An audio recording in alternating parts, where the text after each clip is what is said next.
Vamos lá para mais uma história, pessoal. O nome desse conto é César, faz parte do livro Rio das Sombras, antologia de contos de horror da cidade do Rio de Janeiro, tá? Como o próprio nome diz, as histórias desse livro se passam no Rio de Janeiro, tá? Uma ambientação na cidade, com personagens do nosso cotidiano, personagens que nós já estamos acostumados a conviver, tá? Personagens que poderiam, né, ser um de nós. Então, essa é a proposta do livro, essa é a proposta dos contos, tá? Vamos começar. César, parte 1. Existem histórias que vão sendo passadas de geração após geração quase incólumes. Histórias que caem nas graças de jornalistas e escritores e ano após ano vão sendo contadas, recontadas até exaurirem seu corpo e sua graça. Histórias que não cansam de arrebatar multidões de curiosos, que viram filmes, séries, documentários e inspiração para outras artes. Estas histórias não nos interessam nem um pouco. No entanto, no meio destas histórias, existem aquelas nas entrelinhas do impossível. Existem as verdadeiras histórias escondidas que, de tão surreais, fogem da capacidade de aceitação e simplesmente são esquecidas e abandonadas. Histórias cuja imaginação dependeria de um enorme esforço e, por que não, de muita fé para ao menos admitir a possibilidade remota de sua existência, ou de que foram realmente assim que aconteceram. Estas histórias, quando não são largadas aos ventos, são revestidas com o padrão da realidade e camufladas com o possível. Estas histórias, caros leitores, realmente nos interessam. Uma dessas histórias ocorreu na freguesia, em Jacarepaguá, na zona oeste do Rio de Janeiro, em um lugar cortado por uma enorme rua, que por sua vez era cortada por um grande valão, onde ruas desaguavam sobre este valão como um afluente de rio. Um lugar muito calmo, apesar da enorme circularidade de motos, carros e bicicletas.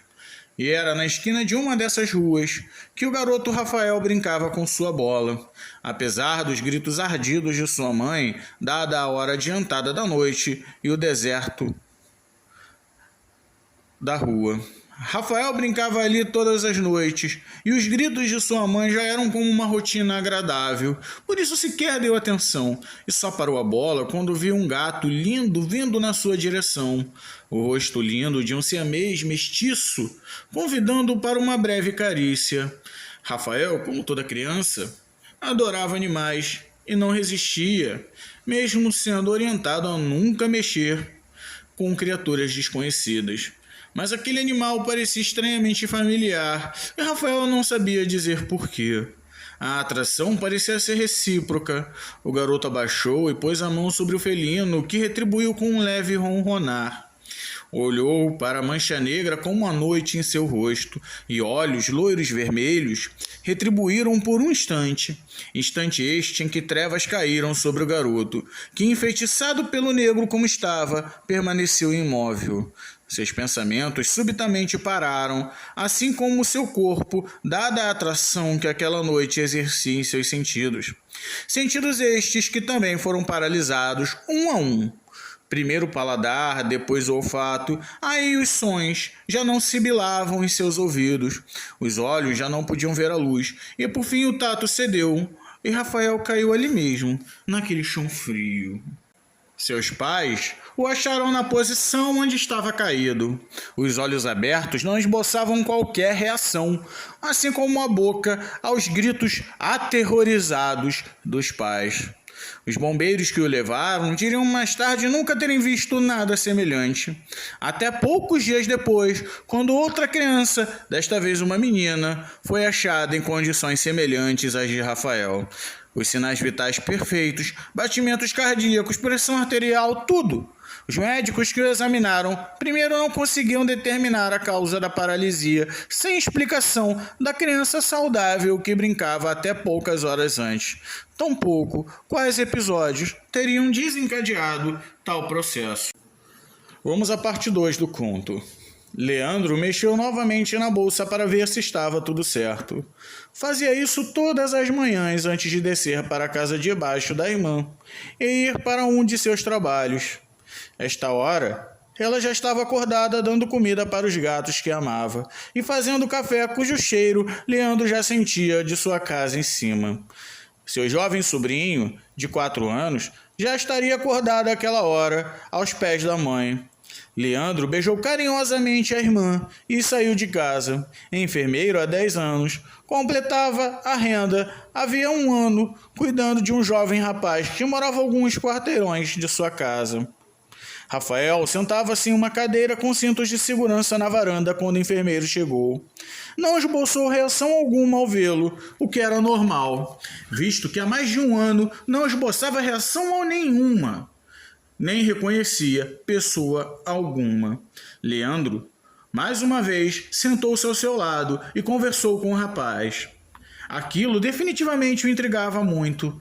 Havia visto todos os exames do rapaz e passara as últimas semanas debruçado em manuais médicos.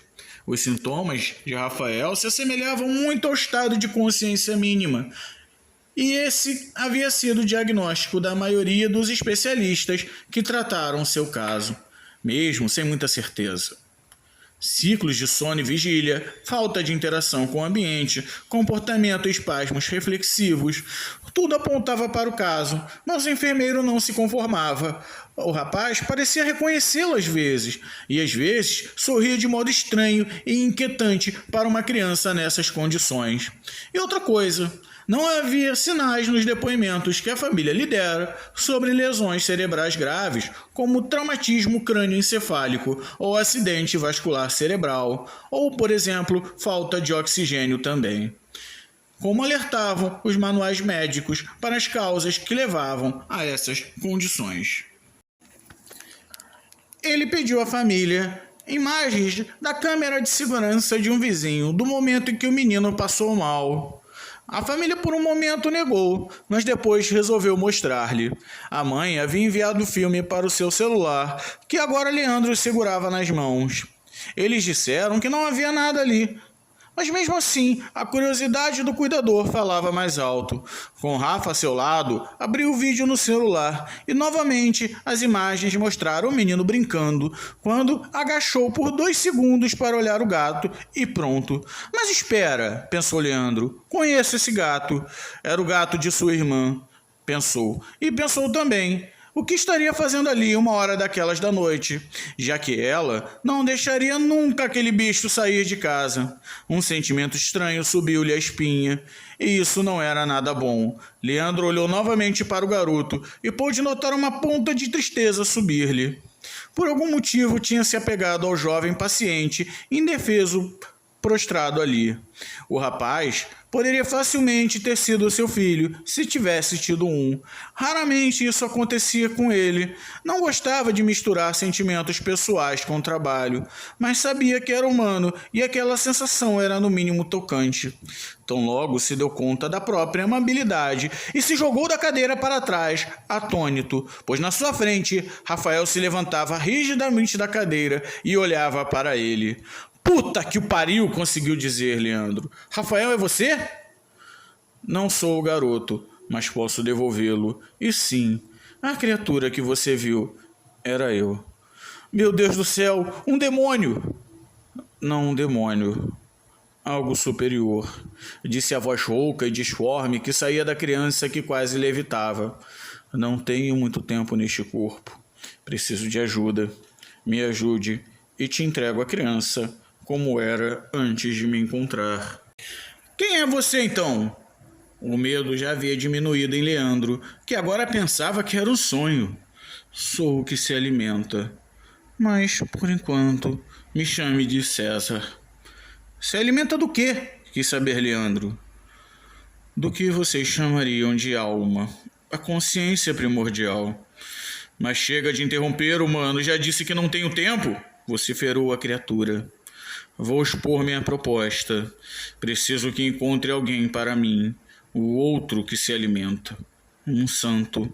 Ele se alimenta da podridão moral, da corrupção, da crueldade.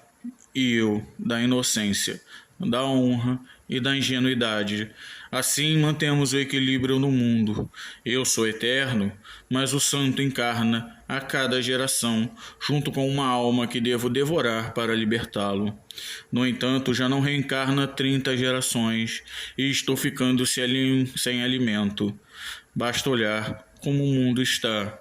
Pense na proposta. Leandro se jogou para a frente e aparou o corpo do menino que caíra após o fim da possessão.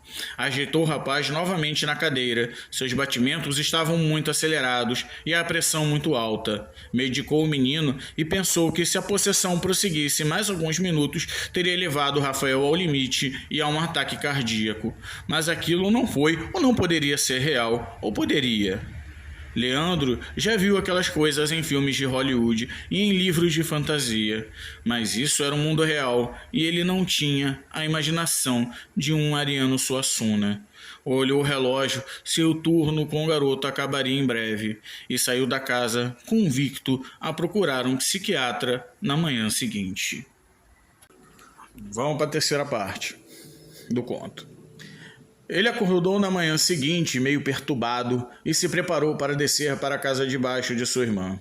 Tomaria café, e depois do plantão no hospital, iria para a consulta com o psiquiatra, isso já estava decidido.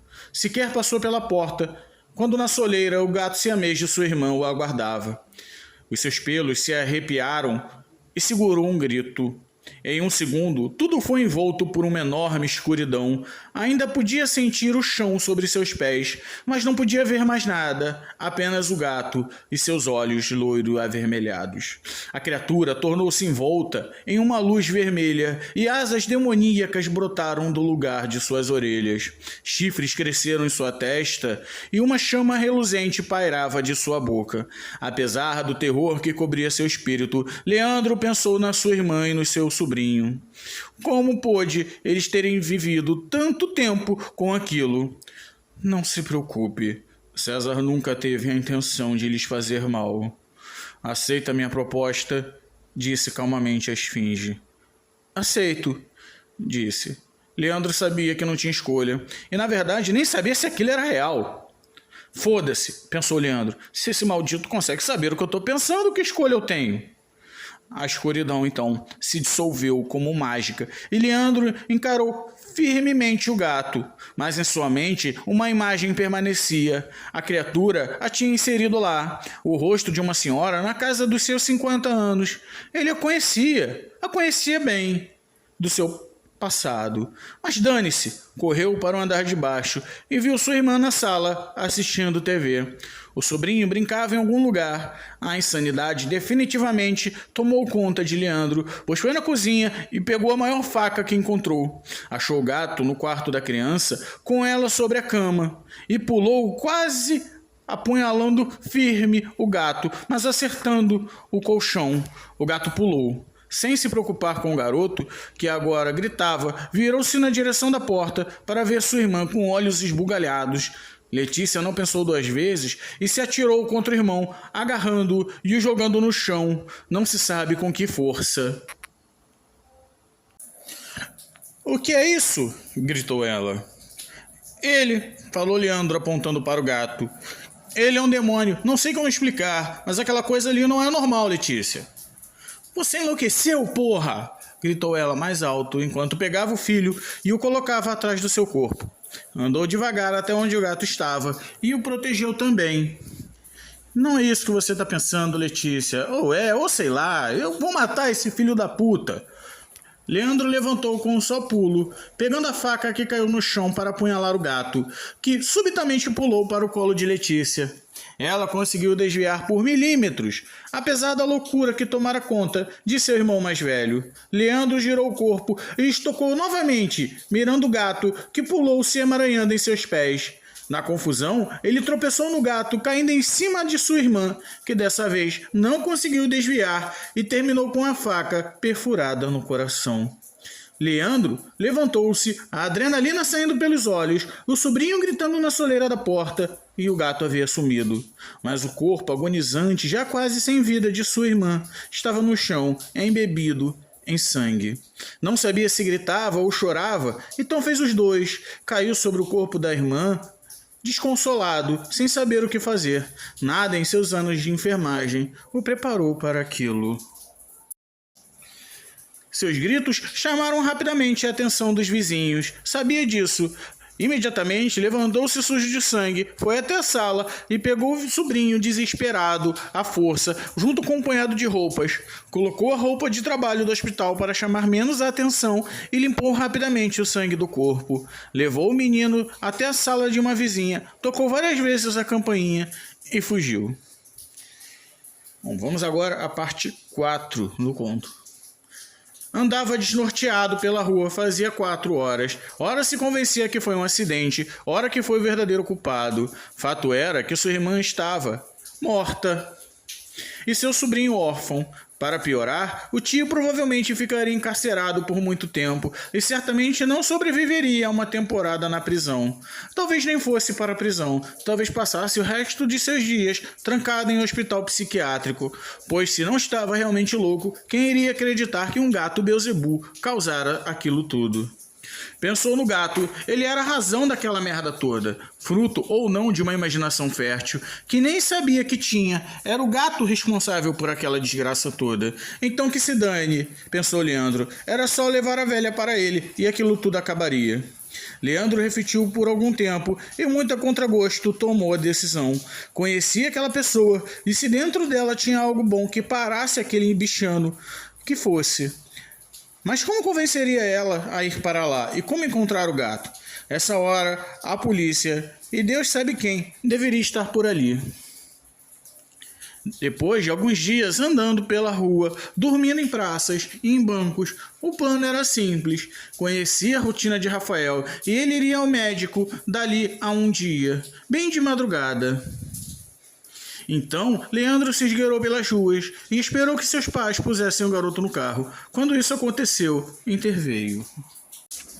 O pai de Rafael já havia colocado o garoto no carro quando Leandro chegou subitamente e disse: "Me desculpem, mas me entreguem a chave do carro."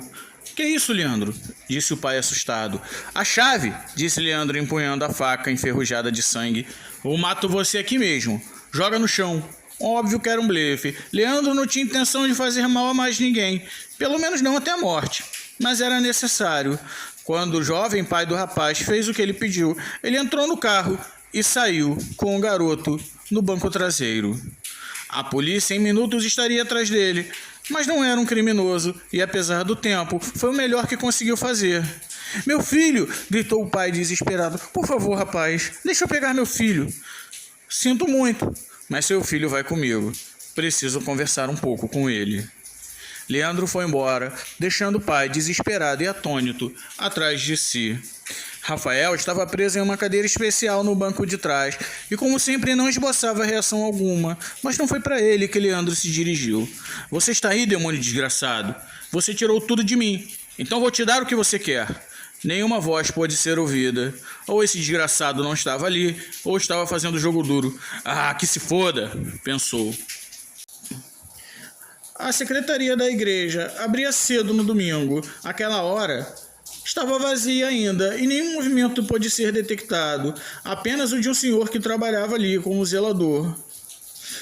Leandro sabia que a igreja já estava com funcionários naquele momento, então esperou 10 minutos até o velho entrar na igreja, e foi sorrateiramente. Ele havia encostado o carro com seu paralítico refém rente à porta, e entrou com ele no colo feito um doido, invadindo a secretaria. Encontrou a velha ali sozinha, puxou a faca já enferrujada pelo sangue mal lavado e apontou para ela, que o olhava com medo. "Não sei como explicar, senhora, e não tenho tempo, mas preciso que venham comigo agora, ou muita gente vai ficar igual esse pobre menino." Não se sabe se por muito azar ou pelo inexorável destino, mas novamente o universo resolveu conspirar contra ele, pois não bastasse ter matado sua irmã. Viu Dona Joana, como era conhecida pelas sardas no rosto, colocar a mão no peito, no que sua experiência como enfermeiro sabia ser um infarte. Fez menção de socorrer a mulher no momento que a porta abriu. O instinto falou mais alto e, em um movimento de defesa, golpeou o estômago do padre que havia acabado de entrar. A sacristia da pequena igreja eram gritos sangue e morte àquela hora da manhã. O dia para Leandro havia começado muito bem. Largou Rafael ali na sala com o padre ensanguentado e a velha semi-morta. Lá fora, funcionários e algumas pessoas já se juntavam após terem ouvido os gritos do sacerdote e da velha, e deram de cara com um homem de branco, completamente sujo de sangue e uma faca na mão. "Não se aproximem!" gritou ele, ameaçando as pessoas. Elas foram saindo do seu caminho, uma a uma. Leandro entrou rapidamente no carro e disparou. Em 2 minutos, chegou onde queria, sua antiga casa, agora com uma faixa amarela na porta. Pisou fundo no acelerador e arrebentou o portão completamente. Quando saiu da igreja, já sabia o que fazer. Já não se importava mais com nada. Pelo menos 3 pessoas estavam mortas por sua causa. Em um período tão breve de tempo, sua boa e tranquila vida, assim como sua carreira que havia planejado fazer longa com o enfermeiro, foram reduzidas a cinzas. Agora, Leandro era um psicopata procurado e logo seria achado. Havia perdido a única família que tinha e só isso já era motivo para estar naquele limbo. Mas o pior era saber que seus amigos e pacientes nunca saberiam o que realmente aconteceu. Provavelmente tentariam esquecer que um dia o conheceram, e isso doía muito. Não sabia ao certo se existia um inferno, mas com certeza conhecia o diabo, e ele era um gato siamês muito filho da puta. Quando chegou perto de sua casa, Leandro acelerou, arrebentando o portão, o muro e tudo que havia pelo caminho, entrando na casa e fazendo um grande estardalhaço. A faca sempre na mão, dessa vez não erraria. Aquele filho da puta de um cão iria pro inferno junto com ele.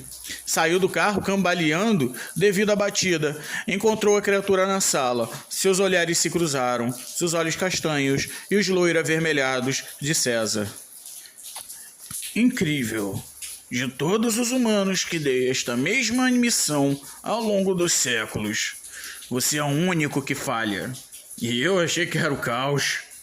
Veja só quantos corpos deixou no caminho, disse César ao se deparar com Leandro. Ah!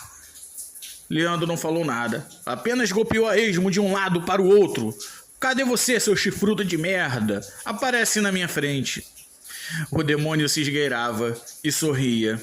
A única coisa visível no meio daquela aterrorizante situação era a escuridão que César fez cair sobre Leandro, mostrando sua verdadeira face, a face de César, o que se alimenta. O rosto de um gato siamês belo encontrava orelhas que mais pareciam asas em chamas, e a boca aberta, sedenta por almas pecadoras, pujava um fogo na mesma proporção de seus olhos. Se alguém tivesse a sorte de encontrá-lo e vivesse ou ficasse são o suficiente, diria que sua face era uma mistura de êxtase, fascinação e um pavor horrendo. Era assim que Leandro se sentia, apesar do ódio que parecia divertir a estranha e antiga criatura.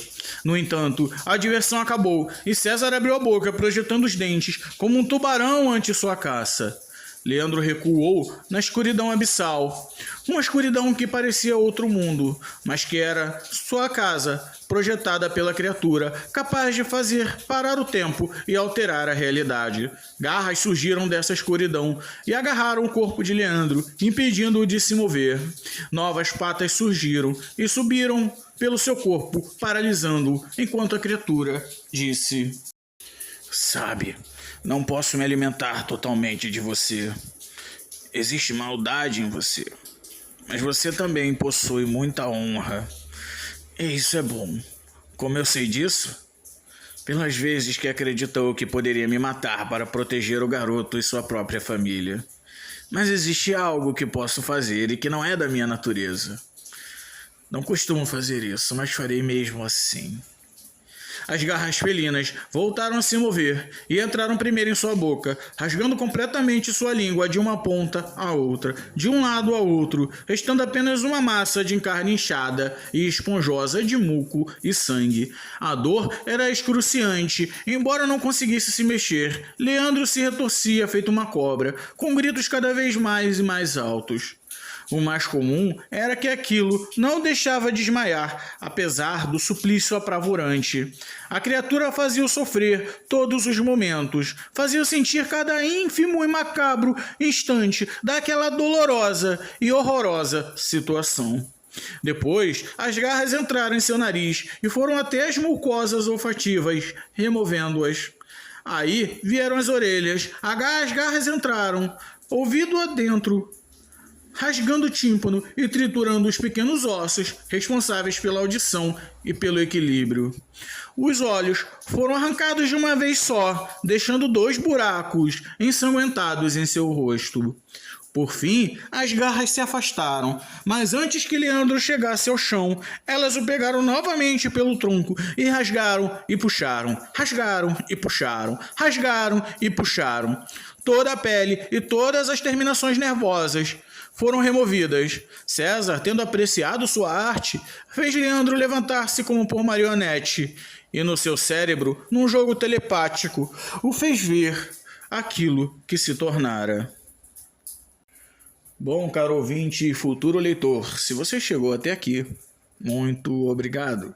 Vamos à parte 5 do conto César. Menos de 3 minutos se passaram entre a chegada de Leandro em sua antiga casa e a chegada da polícia. O registro de ocorrência consta que o réu foi encontrado caído no chão acordado, porém não esboçava reação nenhuma, apenas grunhidos animalescos.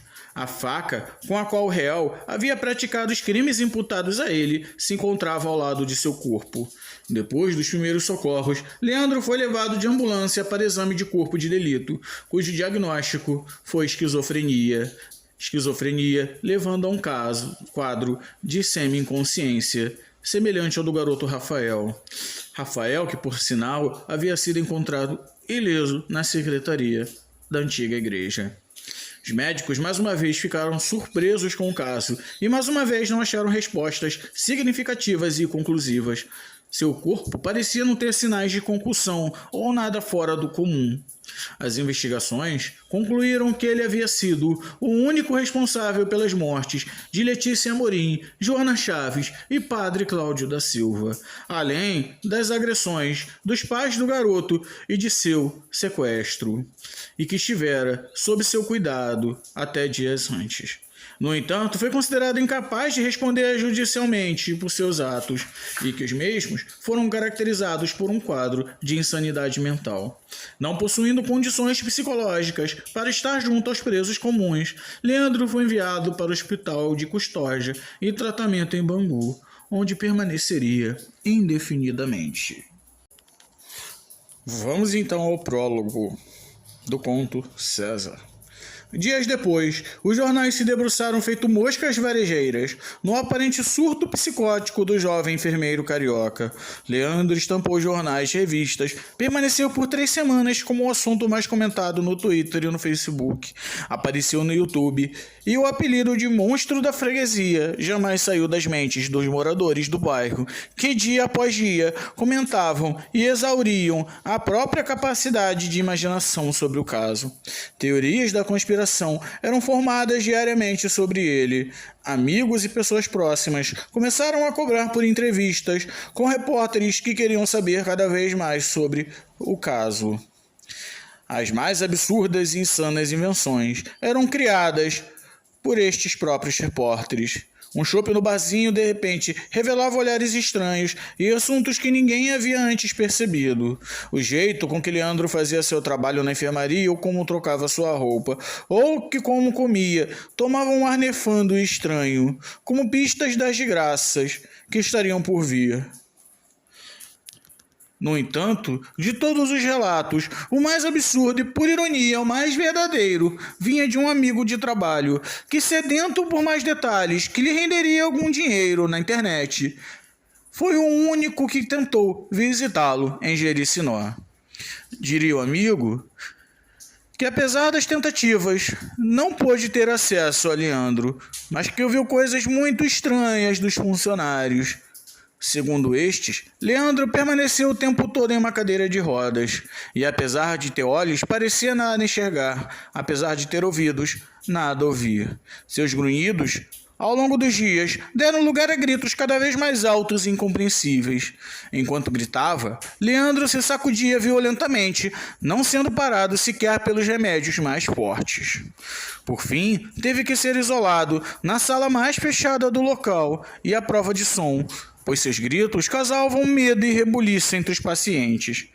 O mais estranho, no entanto, segundo os funcionários, é que de vez em quando, em meio aos ruídos apavorantes, uma palavra podia ser ouvida, uma palavra esgarniçada no fundo de sua mente destruída. Um nome: César. Fim do conto César, meu bom ouvinte e futuro leitor. Se você quiser saber mais sobre o conto ou tiver qualquer pergunta, deixa aí nos comentários ou manda para mim um e-mail. O e-mail está disponível lá na descrição, tá bom? Muito obrigado pelo seu tempo. Um abraço e bons sonhos.